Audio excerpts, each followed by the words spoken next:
ਅਸੀਂ ਜਾ ਰਹੇ ਸੀ ਜੀ ਔਰ ਰਸਤੇ ਦੇ ਵਿੱਚ ਹੋਇਆ ਐਕਸੀਡੈਂਟ।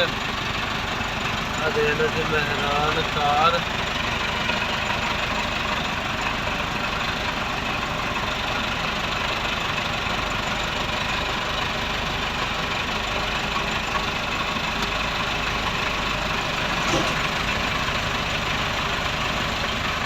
ਇਹ ਉਹ ਟਰਾਲੇ ਦੇ ਵਿੱਚ ਪਿੱਛੋਂ ਠੁੱਕੀ ਆ।